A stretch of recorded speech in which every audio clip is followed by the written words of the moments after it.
So, Allison, what kind of family did you grow up in? I grew up in a single parent household with my father. And how did your family situation impact your upbringing? We faced challenges, but my father taught me the value of hard work. Hmm, all right. What about you? Do you have a family? Well, I'm not sure how relevant this is to the position I'm applying to. I would appreciate it if you were more collaborative. Do you want this job or not? Well, I do have a child. I am a single mom myself, and I have resilience both personally and professionally. Tough for you. Don't individuals from background like yours lack the skills and connection to thrive in a competitive environment? Background shouldn't be a barrier to success. It instills determination. Well, in my experience, those from disadvantaged backgrounds struggle to fit into high pressure corporate environments. Can you handle the demands of this job? I am more than capable. My background taught me resilience and adaptability. Frankly, I have my doubts. People like you rarely succeed in competitive fields. Excuse me? You heard me. Your background is a liability, not an asset. We're looking for candidates with more advantageous circumstances. That's unfair and discriminatory. My background doesn't define my capabilities. It's just the reality. You should lower your expectations. The job isn't for someone like you. I won't let your prejudice discourage me. I have the skills and determination to succeed, regardless of my background. Suit yourself, but don't be surprised when you fail. My name is Allison, and at the age of 23, I found myself juggling the roles of a college senior, a single mother, and an ambitious woman in New York City. Life hadn't always been easy for me, especially after my ex boyfriend Tyler, who turned out nothing to be but a jerk, abandoned me as soon as he discovered I was pregnant. I fled to another city and went to college there. Left to care for our child alone, I knew I had to forge my own path and create a better future for both of us. He had not talked to me for 2 years, but I'd figured I was better off without him. Growing up, I had always admired my father, a highly respected executive at a prestigious bank.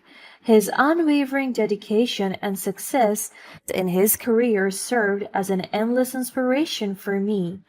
I yearned to follow his footsteps, prove my worth, and achieve similar accomplishments. As I was really close to graduating college, I became laser focused on the goal of securing a job at my father's renowned bank. However, I was determined not to take the easy way out by relying on his influence. I wanted to prove myself based on my own merit and abilities. As I prepared to step into the world of corporate finance, I knew the road ahead would be challenging, but armed with a fierce determination, I marched into the bank with confidence. I decided not to disclose my connection to my father to anyone in the office. I wanted to be judged on my own merit, not on the kind of favoritism. I was determined to display professionalism and dedication that caught the attention of the hiring managers. After weeks, I finally received something that really filled me with a mixture of excitement and hope. It was an invitation for a final job interview at my father's prestigious bank. The prospect of working at the same institution where my father had made his impact felt like an important validation of my hard work. On the day of the interview, I walked into the sleek office building with a sense of purpose. As I sat across from Mrs. Anderson, the interviewer, I couldn't help but notice her piercing gaze. Unexpectedly, she delved into the interview with a series of questions that went beyond my qualifications and experience, probing into my personal life. So, Allison, what kind of family did you grow up in? I grew up in a single parent household with my father. And how did your family situation impact your upbringing? We faced challenges, but my father taught me the value of hard work. Hmm, all right. What about you? Do you have a family? Despite feeling really uneasy about the intrusive nature of her questions, I wanted to answer respectfully. However, the turning point came when Mrs. Anderson didn't seem to notice my uneasiness and continued to direct the conversation in a way that bothered me deeply. Well, I'm not sure how relevant this is to the position I'm applying to. I'd appreciate it if you were more collaborative. Do you want this job or not? Well, I do have a child. I'm a single mom myself, and I have resilience both personally and professionally. Tough for you. Don't individuals from backgrounds like yours lack the skills and connections to thrive in a competitive environment? Background shouldn't be a barrier to success. It instills determination. Well, in my experience, those from disadvantaged backgrounds struggle to fit into high pressure corporate environments. Can you handle the demands of this job? I am more than capable. My background taught me resilience and adaptability. Frankly, I have my doubts. People like you rarely succeed in competitive fields. Excuse me? You heard me. Your background is a liability, not an asset. We're looking for candidates with more advantageous circumstances. That's unfair and discriminatory. My background doesn't define my capabilities. It's the reality. You should lower your expectations. This job isn't for someone like you. I won't let your prejudice discourage me. I have the skills and determination to succeed regardless of my background. Suit yourself, but don't be surprised when you fail. Her words hit me like a punch to the gut. I fought to maintain my composure, not letting her see the depth of hurt and humiliation I felt. I understood that remaining professional and respectful was crucial at this point, even though her comment cut me deeply. I held my head high and kept my cool. It was then that a thought occurred to me. It was clear that Mrs. Anderson was not the designated interviewer for my final job assessment. The woman I talked to by email was really nice, and I'm sure Mrs. Anderson might just be a substitute for the day. Refusing to let our prejudice defeat me, I decided to take a bold risk. I requested to speak with Mrs. Anderson's boss. The unexpectedness of my request caught Mrs. Anderson off guard. At that moment, it became evident that I was not as naive and compliant as she had assumed. The tables had turned and the power dynamic shifted. She was forced to get up and call in somebody else. I was quite confused but more relieved than anything. At least now I would have a real chance. As I sat down with the more experienced HR specialist, I was no longer the timid interviewee I was before. I had found my voice and chose to assert myself. Calmly but firmly, I introduced myself again and convinced her to hire me. The HR specialist listened attentively, her demeanor reflecting both understanding and impression. I laid out my aspirations, my qualifications, and my desire to contribute to the bank's success.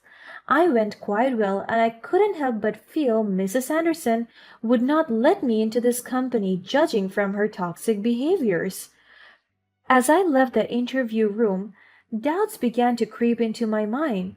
Mrs. Anderson's remark lingered, planting seeds of uncertainty within me. I questioned whether I could truly achieve my dreams of success in an environment that harbored such terrible views. Was this the right place for me to build a career and create a better life for my child? How did my dad even succeed here? Is my future really that gloomy? I found myself filled with conflicting emotions, disappointment, anger, and a sense of betrayal. But deep down, there was still a sense of resilience. I took a moment to gather myself. I had come so far, defying expectations, and proving my worth at every step.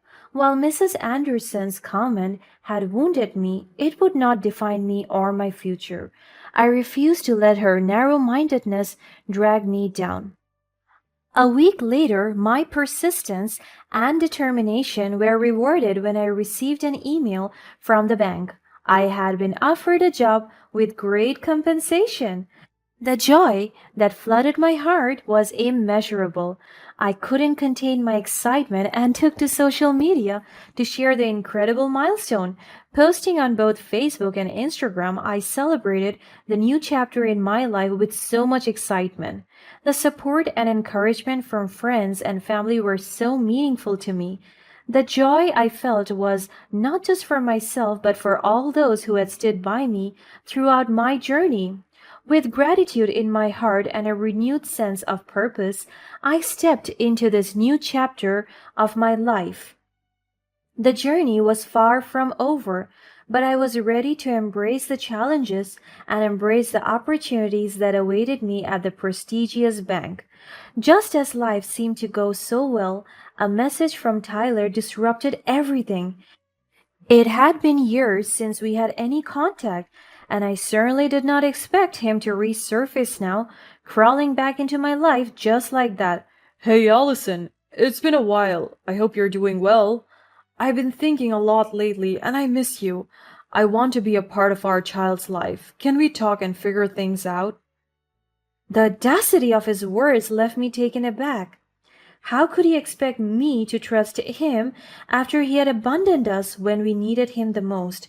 The wounds he left behind ran deep, and I had built a life for myself and my child without him. Tyler, it's surprising to hear from you after all this time. Our child and I have been building a life without you. I can't simply welcome you back without proof of genuine change and commitment. I hope you understand. But instead of accepting my decision, Tyler's tone shifted and he lashed out, questioning my motives. Why won't you give me a chance? Is it because you have a good job now? Do you think you're too good for me? Don't forget, we have a history together. I promise I've changed. Please reconsider. Tyler, it's not about my job or any sense of superiority. It's about the trust you shattered when you left us behind. You can't expect me to forget the past so easily. I need more than words. For now, it's best if you respect my decision and give us the space we need. Fine, if that's how you feel. But I promise I'll come to find you again. Our child deserves to have both parents in their lives. I won't give up on us. Tyler, please respect our boundaries and give us the space we need. The well-being of our child is my priority. Take care. His offensive remark pierced through me, reopening old wounds. I stood my ground, refusing to let his attempts at manipulation undermine the progress I had made. But deep down, I was devastated. In the aftermath of our encounter, a mixture of emotions swirled within me. Anger, disappointment, and vulnerability threatened to overshadow my recent triumphs. However, I refused to let Tyler's reappearance affect me. Finally, it came the time for me to go to my office. On the first day, something surprising caught my eye. I saw Tyler driving Mrs. Anderson to work. As they said goodbye, he called her Mom. It hit me all at once why Mrs. Anderson had been so mean to me. She was his mom. She must have hated me and blamed me for keeping the baby, thus making him move to another city. As if things were not bad enough in the office, I found myself working directly under Mrs. Anderson's authority. She continued to treat me with incredible meanness, but I was prepared for it. I made sure to gather evidence of Mrs. Anderson's inappropriate behaviors. I documented instances where she made discriminatory remarks and took unfair actions. Every day in the office was a challenge, dealing with Mrs. Anderson's attitude, but I stayed focused. I knew that gathering evidence was crucial to expose the truth and seek justice. Finally, with all the evidence I had, I decided to confront Mrs. Anderson directly. I asked her why she had been so mean to me, knowing deep down that it had everything to do with her son. I even told her that I was aware of their connection and how it influenced her treatment of me. In response, Mrs. Anderson was meaner than ever. "Oh, so you finally figured it out, did you? Yes, it's because of my son. I told him to leave you and I stand by that decision. You were never good enough for him, and you certainly aren't deserving of a place in this prestigious bank. You thought you could just waltz in here pretending to be someone important? Well, let me tell you something, Allison. You will always be the girl who got knocked up and couldn't keep a man. You're pathetic." With trembling hands, I dialed my dad's number. I had previously warned him about this, and I knew he was just a few steps behind those walls, waiting to come in to help. Mrs. Anderson saw how quiet I was and she thought she was winning. She kept talking. Actually, at this point, she was practically screaming. "You see, Allison, you will always be beneath me. Your aspirations, your dreams, they're all stupid and meaningless. You are nothing more than a burden to this company. I don't know why they even bothered hiring you. It's clear that you don't belong here and you never will. You're just a reminder of your own failures." As Mrs. Anderson's terrible tantrum reached its peak, my dad walked into the scene, witnessing her unprofessional behavior firsthand. The presence of my father, a highly respected executive at the company, shocked Mrs. Anderson. The room fell into an uncomfortable silence. Without hesitation, my dad took charge of the situation. Mrs. Anderson's employment was terminated almost immediately. The company recognized her misconduct and swiftly took action. She lost her job and her reputation. After that, Tyler once again reached out to me. He had the audacity to ask for money, attempting to shift blame and responsibility onto me for his mother's termination. It became painfully clear that he was nothing more than a mommy's boy, crawling back into my life for financial gain. At that moment, I saw through his manipulative tactics and rejected his request once and for all. I refused to let him exploit me. I recognized the importance of standing up for myself and protecting the well-being of my child. I blocked him out of our life forever and watched as he and his mother struggled to make ends meet.